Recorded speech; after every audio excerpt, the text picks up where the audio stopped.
Hello बच्चों, स्वागत है आपका। कैसे हैं आप सभी लोग। मैं उम्मीद करता हूँ कि आप लोग बहुत ही अच्छे होंगे। तब तक के लिए मैं बता दूं कि अगर आप इस चैनल पे पहली बार आए हैं और चैनल को सब्सक्राइब नहीं किए हैं तो प्लीज़ आप जल्द से जल्द चैनल को सब्सक्राइब कर दीजिए और बेल आइकन को दबा दीजिए ताकि हर एक प्रकार के लेटेस्ट वीडियो का नोटिफिकेशन आपके पास पहुँच सके। तो चलिए बच्चों, वीडियो को स्टार्ट करते हैं।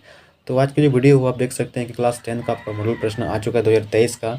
और ये जो है आपका ये सब्जेक्ट साइंस है और क्लास 10 का है। ठीक है, यहाँ पर आप देख सकते हैं कि आपको समय दिया हुआ है आपका 1.5 घंटा और पूर्णांक जो है आपका वो 40 अंक का है। ठीक है, कुछ यहाँ पर निर्देश दिया हुआ है, जैसे कि यहाँ पर कुल प्रश्न जो है वो 40 प्रश्न दिया हुआ है। ठीक है, जिसमें से आपको सभी का प्रश्न उत्तर देना आपको अनिवार्य है। प्रत्येक के लिए आपको 1 अंक दिया गया है और सबके लिए जो है आपको 4 विकल्प दिए गए हैं। आपको जो है सही विकल्प का चयन करना है। ठीक है, और यहाँ पर जो है किसी भी प्रकार की गलत उत्तर के लिए कोई अंक नहीं काटे जाएंगे। ठीक है, यानी कि आपका यहाँ पर कोई भी नेगेटिव मार्किंग नहीं। तो यहाँ पर जो है आपको सारा का सारा आंसर देने की कोशिश करना है। ठीक है, तो चलिए पहला क्वेश्चन क्या है। पहला क्वेश्चन है कि दाढ़ी बनाने के लिए किस दर्पण का उपयोग होता है। ठीक है, तो देखिए बच्चों, तो दाढ़ी बनाने के लिए जो हम लोग दर्पण का उपयोग करते हैं, जैसे कि आपको पता है कि हम लोग अवतल दर्पण का उपयोग करते हैं। ठीक है, इस प्रकार का होता है आपका अवतल दर्पण, इस तरह से। ठीक है, और ये आपका सेलून में होता है और इस जगह पर क्या होता है, ठीक है, जिसको सेव करना होता है उसको यहाँ पे रखा जाता है। ठीक है, ताकि इसका जो है ना बड़ा प्रतिबिंब दिखे इस दर्पण में और उसका आसानी से जो है सेव हो सके। ठीक है, तो क्या इसका सही आंसर हो जाएगा सी नंबर। ठीक है, अवतल दर्पण। ठीक है, नेक्स्ट क्वेश्चन है कि गोलीय दर्पण में फोकस दूरी और वक्रता तिर्य्या के बीच में क्या संबंध है। ठीक है, तो देखिए गोलीय दर्पण की वक्रता तिर्य्या यानी कि आर और एफ में क्या रिलेशन है। ठीक है, तो आर बराबर एक फार्मूला होता है आपका 2f और एफ बराबर एक फार्मूला होता है r/2। ठीक है, तो इसमें से आपका जो ऑप्शन है वही आंसर हो जाएगा। ठीक है, तो यहाँ पर आपका दिया हुआ है एफ बराबर r/2, तो सही आंसर इसका हो जाएगा बी नंबर। ठीक है, चलिए नेक्स्ट क्वेश्चन क्या है, 3 नंबर। प्रकाश के अपवर्तन की क्रिया में कौन सी भौतिक राशि अपरिवर्तित रहती है। ठीक है, तो देखिए प्रकाश के अपवर्तन के समय में, ठीक है, आवृत्ति जो है आपका ये आपका अपरिवर्तन रहता है। ठीक है, और बाकी सब चीज़ क्या होती है, वेग बदलती है। अपवर्तन होगा तो वेग बदलेगी, तरंग भी बदलती है। ठीक है, तो इसका आंसर क्या हो जाएगा, आवृत्ति। ठीक है, क्वेश्चन नंबर 4। 1 मीटर फोकस दूरी वाले उत्तल लेंस की क्षमता क्या होगी। ठीक है, तो देखिए यहाँ पर आपको क्षमता निकालना है यानी कि पी निकालना है और आपका फोकस दूरी दिया हुआ है। ठीक है, तो फॉर्मूला क्या होता है आपका पी इक्वल टू 1/f। ठीक है, तो अगर हम 1/f करेंगे और f का मान 1 लेंगे तो 1/1 निकालेंगे तो 1 ही आएगा, 1 डायोप्टर। ठीक है, अब यहाँ पर बोला गया कि ये उत्तल लेंस है। ठीक है, ये आपका उत्तल लेंस होता है इस तरह से। ठीक है, तो उत्तल लेंस में क्या होता है कि प्रकाश इधर से आती है और इस तरह से इधर मिलती है। ठीक है, ये आपका मुख्य है, तो फोकस इधर बनती है यानी कि इधर बनेगी तो वो पॉजिटिव बनेगी। ठीक है, और इस तरफ क्या बनती है, नेगेटिव बनती है। ठीक है, तो इसका जो फोकस पावर बनेगा वो क्या बनेगा, पॉजिटिव बनेगा, तो इसलिए +1। तो इसका सही आंसर क्या हो गया आपका, तो +1 डायोप्टर। ठीक है, सही आंसर हो जाएगा आपका बी नंबर। ठीक, चलिए नेक्स्ट क्वेश्चन है कि 4 डायोप्टर क्षमता वाले अवतल लेंस की फोकस दूरी क्या होगी। ठीक है, यहाँ पर आपका फोकस दूरी निकालना है और आपका क्षमता दिया हुआ है, तो फिर से वही फॉर्मूला f बराबर 1/p। ठीक है, p बराबर 1/f या f बराबर 1/p, दोनों फॉर्मूला सेम है। ठीक है ना, तो 1/p, तो 1/p का मान यहाँ पर दिया हुआ है आपको 4। ठीक है, अब देखिए ये जो आएगा आपका, ये आपका आएगा मीटर में। ठीक है, लेकिन जो ऑप्शन दिया हुआ है वो दिया है सेंटीमीटर में, तो इसको हम 100 से इंटू करेंगे। ठीक है, तो काटेंगे। ठीक है, 4 से काटते हैं 100 को 25 बार में, 25 4 100 कितना आ गया, 25 सेंटीमीटर। ठीक है, तो इसका सही आंसर क्या हो जाएगा आपका 25 सेंटीमीटर, बी नंबर। ठीक है, चलिए नेक्स्ट क्वेश्चन क्या है।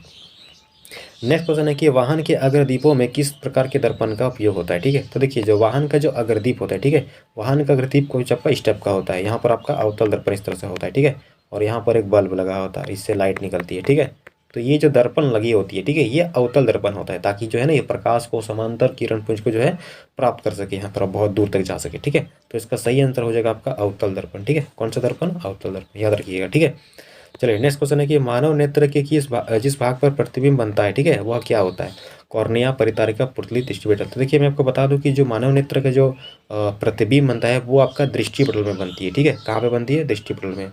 मान लीजिए आपका ये क्या है, आपका इस तरह से ये आपका मानव नेत्र है। ठीक है, और पीछे इस तरह से आपका क्या होती है, ये दृष्टिपटल होती है, इसको इसको रेटिना भी कहते हैं। ठीक है, और यहाँ पर आई लेंस होता है। ठीक है, समझ गए ना, तो इसको बोलते हैं दृष्टिपटल। ये जो दागी खींची दे रहा है आपको हम, ठीक है ना, यहाँ पे बनती है प्रतिबिंब रेटिना पर। ठीक है, चलिए नेक्स्ट क्वेश्चन की, तो इसका सही आंसर क्या हो जाएगा, दृष्टिपटल, डी नंबर। ठीक है, नेक्स्ट क्वेश्चन है कि सामान्य दृष्टि का दूरबिंदु क्या है। ठीक है, देखिए दूरबिंदु का मतलब होता है कि हम लोग अधिकतम कहाँ तक देख सकते हैं। ठीक है, मैक्सिमम कहाँ तक देख सकते हैं। ठीक है, तो मैक्सिमम देखने का कैपेसिटी हम लोग का अनंत है। कहाँ पर है, अनंत है, यानी कि यहाँ से हम जितना दूर तक, उतना जितना चाहे उतना दूर तक हम देख सकते हैं। यानी कि यहाँ से, जैसे कि आप यहाँ से चांद देख सकते हैं, यहाँ से तारा देख सकते हैं। ठीक है, सूरज भी देख सकते हैं। ठीक है, या दूसरा कुछ भी और भी आकाश में कुछ चीज़ जहाज वगैरह चलती है। ठीक है, तो वो सबको भी हम देख सकते हैं। ठीक है, माना बहुत दूर तक देख सकते हैं। ठीक है, अगर आप बोलेंगे कि बहुत दूर तक देख सकते हैं तो क्या यहाँ से अगर आप मामा घर भी देख सकते हैं क्या, तो देखिए यहाँ पर बहुत सारे पेड़ पौधे होती है। ठीक है, बहुत सारे घर उर होती है, इसलिए हम नहीं देख सकते हैं। ठीक है, अगर जगह अगर आपका पूरा फांका रहेगा, ठीक है, तो फिर हम देख सकते थे। ठीक है ना,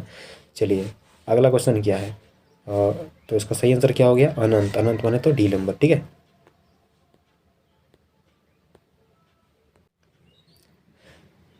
नेक्स्ट क्वेश्चन है आपका कि नेत्र में जाने वाले प्रकाश की मात्रा को कौन नियंत्रित करता है, ठीक है। तो देखिए नेत्र में जाने वाले प्रकाश की मात्रा को जो नियंत्रित करती है वो आपका परितारिका होता है। क्या होता है आपका, परितारिका, ठीक है। ये क्या करती है कि हमारे पुतली को ना छोटा बड़ा करती है, जिस प्रकार से प्रकाश की जरूरत पड़ती है उसके हिसाब से पुतली का आकार को ये परिवर्तन करती है। ज़्यादा प्रकाश चाहिए, ठीक है, अंधेरा में, तो पुतली को बड़ा कर लेती है। और अगर प्रकाश ज़्यादा है, कम चाहिए, जैसे कि दिन में और बाहर में धूप में, ठीक है, तो वहाँ पे कम प्रकाश चाहिए क्योंकि प्रकाश बहुत ज़्यादा बाहर में होता है, ठीक है, तो वहाँ पर क्या होती है, पुतली छोटा कर लेती है, ठीक है। तो ये जो होती है ना, ये परितारिका के द्वारा होती है, ठीक है। चलिए नेक्स्ट क्वेश्चन है आपका कि मानव नेत्र में प्रतिबिंब की प्रकृति क्या होती है। देखिए मानव नेत्र में जो प्रतिबिंब बनती है वो आपका उल्टा और वास्तविक बनती है, यानी कि डी नंबर हो जाएगा, वास्तविक और उल्टा, ठीक है। क्योंकि हमारे मानव नेत्र के अंदर में जो लेंस होती है ना, वो उत्तल लेंस होती है, और उत्तल लेंस ही एक ऐसा लेंस होती है जो वास्तविक और उल्टा प्रतिबिंब बना सकती है, ठीक है ना। चलिए नेक्स्ट क्वेश्चन है क्या, 1 किलोवाट घंटा निम्न में से किन की इकाई है, ठीक है। देखिए 1 किलोवाट घंटा किसका यूनिट है, तो 1 किलोवाट घंटा जो आपका मात्रक है वो आपका ऊर्जा का मात्रक है। किसका मात्रक है, ऊर्जा। तो इसका आंसर हो जाएगा आपका बी नंबर, ठीक है। नेक्स्ट क्वेश्चन है कि कूलम किसका एसआई मात्रक होता है, ठीक है। तो देखिए मैं बता दूं कि जो कूलम होती है, ठीक है, वो आपका विद्युत आवेश का एसआई मात्रक होता है, ठीक है। विद्युत आवेश यानी कि इलेक्ट्रिक चार्ज, चार्ज का यूनिट क्या होता है आपका, कूलम होता है, ठीक है। नेक्स्ट क्वेश्चन है आपका कि विद्युत मोटर एक युक्ति है जो परिवर्तन करती है, ठीक है। तो देखिए विद्युत मोटर क्या होती है, तो विद्युत मोटर देखिए एक ऐसा युक्ति है जो विद्युत ऊर्जा को यांत्रिक ऊर्जा में बदलती है। मतलब ये हुआ कि जब मोटर में बिजली जब प्राप्त होती है, ठीक है, उसको जब बिजली मिलती है तो उस बिजली ऊर्जा को वो बदल देती है यांत्रिक ऊर्जा में, यानी कि उसको वो घुमाने में काम करती है, ठीक है ना। क्या हो जाएगा इसका, विद्युत ऊर्जा से यांत्रिक ऊर्जा में, ठीक है। जैसे कि पंखा हो गया, तो वो क्या करती है, बिजली मिलने से वो क्या करती है, पंखा को घुमाने लगती है, ठीक है ना। नेक्स्ट क्वेश्चन है आपका कि जल का विद्युत अपघटन किस प्रकार का विक्रिया है, ठीक है। तो देखिए जल का विद्युत अपघटन, अपघटन का मतलब ये हुआ कि इस तरह से आपका जल है ये H2O, ठीक है। यहाँ पे जब इसको हम बिजली देंगे, ठीक है, तो ये आपका क्या हो जाएगा, H2 और O2 दोनों क्या होगा, अलग हो जाएगा, ठीक है। तो यहाँ पर क्या हो रहा है कि एक पदार्थ जो है ना वो टूट रहा है, ठीक है। तो इसको इस प्रकार का विक्रिया को क्या बोलते हैं, इसको वियोजन बोलते हैं, ठीक है। देयरफॉर इसका जो आंसर हो जाएगा आपका वो क्या होगा, वियोजन अभिक्रिया हो जाएगा, ठीक है, बी नंबर का। नेक्स्ट क्वेश्चन है कि copper oxide plus hydrogen gives out copper and water, ठीक है। यानी कि इस दिए गए अभिक्रिया में किस पदार्थ का उपचयन हो रहा है, ठीक है। तो देखिए यहाँ पर देखिए कॉपर ऑक्साइड, यहाँ पर देखिए इस तरह से कॉपर ऑक्साइड में से ऑक्सीजन क्या हो गया, हट गया, और हाइड्रोजन में क्या हो गया, ऑक्सीजन ऐड हो गया, ठीक है। तो देखिए जिसमें ऑक्सीजन आपका ऐड होता है उसको क्या बोलते हैं, ऑक्सीडेशन यानी उपचयन, ठीक है। तो उपचयन आपका किस में हो गया, यहाँ पर देख सकते हैं कि हाइड्रोजन में ऑक्सीजन जुड़ गया, ठीक है, यानी कि उसमें आपका उपचयन हो रहा है, यानी कि ये जो है आपका, ठीक है, ये आपका उपचयन हो रहा है। क्या हो रहा है, उपचयन हो रहा है, ठीक है। और नीचे क्या हो रहा है आपका, अपचयन, ठीक है। माने क्या, माने इसका उपचयन किसका हुआ, तो ये हाइड्रोजन का हुआ, ठीक है। जो आपका अभिकारक में जो पदार्थ होती है उसी का उपचयन अपचयन होता है, तो इसका आंसर हो जाएगा हाइड्रोजन, ठीक है ना, डी नंबर सही आंसर हो जाएगा, ठीक है, डी नंबर हो गया, ठीक है। चलिए नेक्स्ट क्वेश्चन है आपका कि दिए गए चित्र में किस प्रकार की अभिक्रिया हो रही है, ठीक है। देखिए इस चित्र को देख करके आपको बताना है कि किस प्रकार का अभिक्रिया हो रहा है, ठीक है। तो यहाँ पर देख सकते हैं कि ये आपका कॉपर सल्फेट का विलयन है, और जहाँ पर कुछ लोहे की कील जो है यहाँ पर रखा हुआ है, ठीक है। और इससे क्या हो रहा है कि ये कॉपर सल्फेट का जो विलयन है इसका रंग में परिवर्तन हो रहा है, ठीक है। तो ये अभिक्रिया कैसे हो रहा है उसको समझते हैं। देखिए ये है Fe माने लोहा, आयरन, ठीक है, प्लस कॉपर सल्फेट माने CuSO4, ठीक है। तो जब यहाँ पर रिएक्शन होगा तो ये बन जाएगा आपका FeSO4 और प्लस Cu, यानी कॉपर को क्या करेगा, विस्थापित करेगा, ठीक है। तो ये जो अभिक्रिया हुआ ये विस्थापन अभिक्रिया हुआ, क्योंकि यहाँ पर विस्थापित किया जा रहा है, ठीक है, विस्थापन अभिक्रिया, सी नंबर हो जाएगा आपका, ठीक है। नेक्स्ट क्वेश्चन है आपका कि निम्न में से कौन सी प्राकृतिक सूचक का एक उदाहरण है, ठीक है। तो देखिए प्राकृतिक सूचक जो आपका होता है वो आपका होता है लिटमस, ठीक है, बाकी सब जो है ना वो लोग नहीं है। तो लिटमस आपका क्या हो गया, एक प्राकृतिक सूचक हो गया, ठीक है। नेक्स्ट क्वेश्चन है कि किसी भी पिलियन का पीएच मान अगर 10 है तो वह निम्न में से क्या होगी, ठीक है। तो देखिए मैं आपको बता दूं कि अगर आपका पीएच मान 7 होगा तो आपका उदासीन होगा, यानी कि वो लवण होगा, और अगर 7 से पीएच मान कम होगा तो वो आपका अम्लीय होगा, और 7 से अगर ज़्यादा होगा तो फिर वो क्षारीय होगा, ठीक है। तो यहाँ पर 7 से ज़्यादा दिया हुआ है, 10 है तो 7 से ज़्यादा है, तो इसका मतलब ये क्या होगा, क्षार होगा, ठीक है। तो इसका जो सही आंसर हो जाएगा वो आपका डी नंबर होगा, क्षार यानी कि बेस, ठीक है।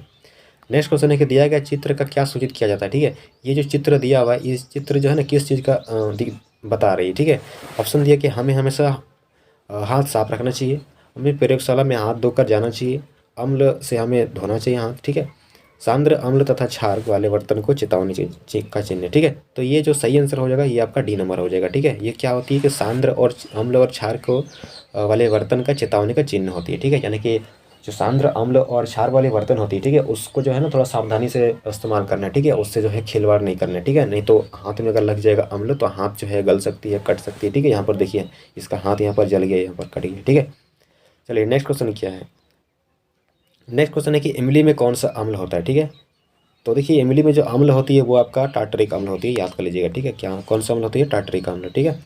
नेक्स्ट क्वेश्चन है कि कौन सी अधातु कमरे के ताप पे द्रव अवस्था में पाया जाता है। भाई सोडियम, पोटेशियम, क्या दिया ऑप्शन में, पारा, ब्रोमीन, क्लोरीन। देखिए तो धातु यहाँ पर मत समझिएगा, ठीक है, क्योंकि धातु जो होती है ना वो आपका पारा होती है, जो कमरे के ताप पे जो है ना वो द्रव अवस्था में पाई जाती है, बट यहाँ पे अधातु पूछा गया है, तो देयरफॉर इसका जो आंसर हो जाएगा वो आपका ब्रोमीन हो जाएगा, सी नंबर, ठीक है। देख के मारिएगा अच्छा से समझ के।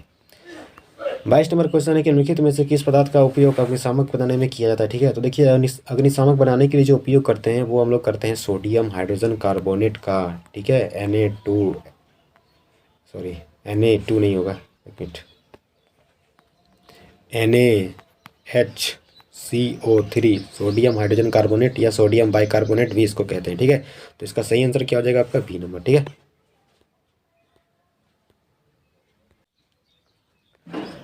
देखिए नेक्स्ट क्वेश्चन क्या है। आधुनिक आवर्त सारणी किस आधार पर बना है, ठीक है। देखिए आधुनिक जो आवर्त सारणी है वो आपका परमाणु संख्या पर आधारित है, ठीक है, याद कर लीजिएगा। आधुनिक जो आवर्त सारणी है वो किस पर आधारित है, वो परमाणु संख्या पर आधारित है, ठीक है। तो इसका जो सही आंसर हो जाएगा आपका वो आपका हो जाएगा ए नंबर, ठीक है। चलिए आगे बढ़ते हैं। नेक्स्ट क्या है आपका, नेक्स्ट है 24 नंबर। इनमें में से कौन सी धातु अधिक अभिक्रियाशील होती है, ठीक है। तो देखिए सबसे अधिक जो अभिक्रियाशील धातु है वो आपका पोटेशियम होती है, ठीक है। देखिए धातुओं का जो अभिक्रियाशीलता श्रेणी है, यानी कि जो रिएक्टिविटी सीरीज, अगर आप उसको याद नहीं किए, ठीक है, तो उसको आप याद कर लीजिएगा, ठीक है। उसका भी वीडियो आपको मिल जाएगा, लिंक में आपको डिस्क्रिप्शन में मिल जाएगा, ठीक है। उसका वीडियो जो है पहले से ही बना हुआ है, ठीक है ना। चलिए नेक्स्ट क्या है, 25 नंबर क्वेश्चन देखते हैं कि पृथ्वी की भूप्रकृति में प्राकृतिक रूप से पाए जाने वाले तत्व या यौगिक को क्या कहते हैं, ठीक है। तो देखिए पृथ्वी में जो प्राकृतिक रूप से पाए जाने वाले तत्व या यौगिक होती है उसको हम खनिज पदार्थ कहते हैं। क्या बोलते हैं उसको, खनिज बोलते हैं, ठीक है। यानी कि नेचुरली आपको अर्थ के अंदर में जो कुछ भी मिलता है वो सबको खनिज कहते हैं, ठीक है। नेक्स्ट क्वेश्चन है कि प्रोपेनॉल में कौन सी अभिक्रियाशील समूह मौजूद है, ठीक है। तो देखिए प्रोपेनॉल अल्कोहल ऑल, ठीक है, OL है, यानी कि ये अल्कोहल ग्रुप का है, ठीक है। कौन सा पर्सन ग्रुप है, अल्कोहल, ठीक है बच्चों। अल्कोहल क्या होता है, ये अल्कोहल यानी कि दारू। और जो पीते हैं हम लोग वो जो लोग पीते हैं, ठीक है, नशेड़ी लोग, वो लोग इथेनॉल को पीते हैं, यानी कि C2H5OH को पीते हैं बच्चों, आप लोग मत पीजिएगा, ठीक है। चलो नेक्स्ट क्या है 27। प्रकाश संश्लेषण क्रिया में इनमें से क्या नहीं होती है, ठीक है। देखिए प्रकाश संश्लेषण में क्या नहीं होती है, ऑप्शन क्या दिए, जल का टूटना, ऑक्सीजन का मुक्त होना, कार्बन डाइऑक्साइड का मुक्त होना, कार्बन डाइऑक्साइड का उपयोग होना, ठीक है। तो कार्बन डाइऑक्साइड का मुक्त होना ये नहीं होती है, ठीक है ना, क्योंकि कार्बन डाइऑक्साइड मुक्त नहीं होती है बल्कि कार्बन डाइऑक्साइड लेती है वो, ठीक है ना।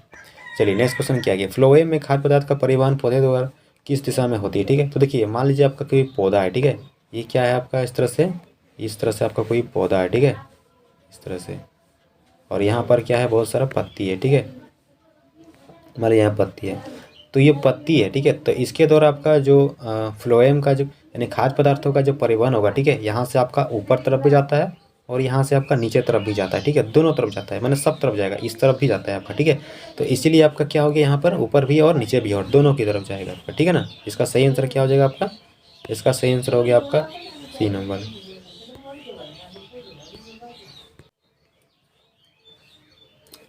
नेक्स्ट क्वेश्चन है कि वृक्क की संरचनात्मक तथा क्रियात्मक इकाई को क्या कहते हैं, ठीक है। तो देखिए वृक्क की जो संरचनात्मक इकाई होती है उसको हम लोग वृक्काणु कहते हैं। क्या कहते हैं उसको, वृक्काणु। यहाँ पर आधार ऑप्शन लिखा हुआ है बी नंबर में, वृक्काणु हो जाएगा, वृक्काणु, वृक्काणु ये कहते हैं, ठीक है। तो इसका सही आंसर हो जाएगा आपका बी नंबर, वृक्क दिया हुआ है यहाँ पर, वृक्काणु होगा, ठीक है। नेक्स्ट क्वेश्चन है आपका फल को पकाने के लिए कौन से हार्मोन का उत्तरदायी होती है, ठीक है। तो देखिए फल को पकाने के लिए हम लोग एथिलीन का उपयोग करते हैं। किसका उपयोग करते हैं, एथिलीन का, ठीक है। नेक्स्ट क्वेश्चन क्या है कि एस्ट्रोजेन स्रावित होता है, ठीक है। तो एस्ट्रोजेन जो स्रावित होता है वो आपका अंडाशय द्वारा स्रावित होती है, ठीक है, याद कर लीजिएगा, अंडाशय द्वारा, ठीक है। नेक्स्ट क्वेश्चन है कि नर युग्मक और मादा युग्मक के संलयन को क्या कहते हैं, ठीक है। तो देखिए नर और मादा युग्मक के संलयन को हम लोग क्या कहते हैं, तो हम लोग उसको कहते हैं निषेचन। क्या कहते हैं, निषेचन बच्चों, बी नंबर टिक मान लीजिएगा, ठीक है। चलिए नेक्स्ट क्वेश्चन क्या है, ये जो फिगर आपको दिया हुआ है, ठीक है, बोला कहती है कि चित्र में कौन सा जनन हो रहा है, ठीक है। यहाँ पर देख करके आपको बताना है कि किस प्रकार का जनन हो रहा है, ठीक है। तो यहाँ पर आप देख सकते हैं कि इसका जो है ना यहाँ पर एक भाग निकल गया, ठीक है, इस पर, तो इसको हम लोग बोलते हैं मुकुलन। क्या बोलते हैं इसको, मुकुलन, मुकुलन हो रहा है यहाँ पे, ठीक है। चलिए नेक्स्ट क्वेश्चन क्या है कि पक्षी और चमगादड़ के पंख है, तो पक्षी और चमगादड़ के पंख किस प्रकार के होते हैं बच्चों? समजात अंग, अवशेषी अंग, जीवाश्म अंग, असंजातीय अंग। ठीक है, तो असंजातीय अंग होती है, ठीक है, क्योंकि दोनों अलग अलग होती है। ठीक है, नेक्स्ट क्वेश्चन क्या है कि मेंडल अपने प्रयोग में किस पौधे को चुना है? मेंडल ने जो है ना किस पौधे को चुना था? गेहूं, चना, मटर, धान, क्या चुना था बच्चों? मेंडल ने मटर को चुना था, मटर मटर मटर। नेक्स्ट क्वेश्चन क्या है 36, लिखित में कौन उत्पादक है? सांप, मेढक, घास, ग्रास ऊपर। ठीक है, देखिए बच्चों उत्पादक किसको बोलते हैं? उत्पादक उसको बोलते हैं जो आपका प्रथम स्तर पर जो यानी कि खाना बनाती है। ठीक है, तो इसका सही आंसर आपका हो जाएगा क्या? C number. ठीक है, ये आपका उत्पादक होती है क्योंकि ये लोग अपना खुद से खाना वाना बनाती है और बाकी इसको दूसरे कोई जीव खाती है। ठीक है, नेक्स्ट क्वेश्चन क्या है आपका? किसी भी आहार श्रृंखला में शाकाहारी का निर्माण होता है प्रथम स्तर पर, द्वितीय स्तर पर, तृतीय स्तर पर और चतुर्थ स्तर पर। ठीक है, तो आहार श्रृंखला में जो आपका शाकाहारी का निर्माण होता है वो आपका प्रथम स्तर पर होती है, जैसे कि आपका जितना भी गाय हो गया, ठीक है, जानवर, ये सब जो हिरन हो गया, ठीक है, ये लोग आपका प्रथम पोषी स्तर के अंतर्गत में आती है और ये लोग शाकाहारी होती है क्योंकि लोग घास पत्ता वत्ता खाता है। ठीक है, नेक्स्ट क्वेश्चन क्या है? ओजोन परत के अपक्षय के लिए जिम्मेदार है, ओजोन परत के जिम्मेदार के लिए कौन जिम्मेदार है आपका? तो CFC, क्लोरोफ्लोरोकार्बन। सही आंसर हो जाएगा आपका बी नंबर। ठीक है, नेक्स्ट क्वेश्चन है कि निम्नलिखित में से कौन सी जैव मात्रा का स्रोत ऊर्जा का स्रोत का उदाहरण नहीं है? ठीक है, लकड़ी, गोबर गैस, नाभिकीय ऊर्जा, कोयला। देखिए यहाँ पर क्या बोला जा रहा है आपका? जैव। ठीक है, जैव मात्रा में, जैव मात्रा का इसका मतलब ये हुआ कि जो है ना जीव जंतु से प्राप्त होती है, जैसे कि लकड़ी, तो ये भी आपका कहीं ना कहीं लकड़ी आपका पेड़ से प्राप्त होती है और इसमें भी कभी जीव था। ठीक है, गोबर गैस, ये भी गोबर से प्राप्त होती है और गोबर गाय से। ठीक है, तो इसमें भी कभी जीव था। ठीक है, कोयला, कोयला भी आपका क्या होती है? पेड़ पौधा से निकलती है, तो इसमें भी कहीं ना कहीं पहले आपका जीव था, तो इसका सही आंसर हो जाएगा नाभिकीय ऊर्जा, सी नंबर। बच्चों टिक मान लीजिए, सी नंबर। ठीक है, इसमें आपका जीव नहीं होता क्योंकि ये आपका परमाणु के द्वारा बनती है। ठीक है, नेक्स्ट क्वेश्चन क्या है कि पवन, और लास्ट क्वेश्चन, ठीक है, पवन ऊर्जा उत्पादन। अच्छा, लास्ट क्वेश्चन बताने से पहले आपको मैं बता दूं कि अगर भाई चैनल को सब्सक्राइब नहीं किए हैं तो भाई जल्दी से कर दीजिए, और अगर वीडियो को अगर आपको अच्छा लग रहा है, समझ में आ रहा है, तो वीडियो को लाइक कीजिए, कमेंट कीजिए और शेयर कीजिए। ठीक है, देखते हैं लास्ट क्वेश्चन क्या है कि पवन ऊर्जा उत्पादन के लिए पवन की चाल न्यूनतम कितनी होनी चाहिए? ठीक है, तो देखिए पवन ऊर्जा के लिए न्यूनतम जो पवन की चाल होना चाहिए तो वो आपका होना चाहिए 15 किलोमीटर प्रति घंटा। ए नंबर ऑप्शन सही हो जाएगा। ठीक है, तो चलिए वीडियो हो गया आपका। ठीक है, बाकी बताइए बच्चों वीडियो को कैसा लगा, क्या आपको ये वीडियो हेल्पफुल है? ठीक है, मैं आपको उम्मीद के साथ, मैं दावे के साथ कह सकता हूँ कि अगर आप इसको ध्यान से, अगर ये जितना मैं बता रहा हूँ, ठीक है, अगर आप इसको मेहनत कर लिए, ठीक है, तो ये आपका एग्जाम में बहुत काम आ जाएगा। ठीक है, आपको जो है ना अच्छा मार्क्स लाने में बहुत ही हेल्पफुल रहेगा। ठीक है, मददगार रहेगा। ठीक है, तो चलिए बच्चों, वीडियो अगर आपको अच्छा लगा तो वीडियो को लाइक कीजिए, कमेंट कीजिए और शेयर कीजिए। ठीक है, तब तक के लिए मैं मिलते हैं फिर अगले वीडियो में।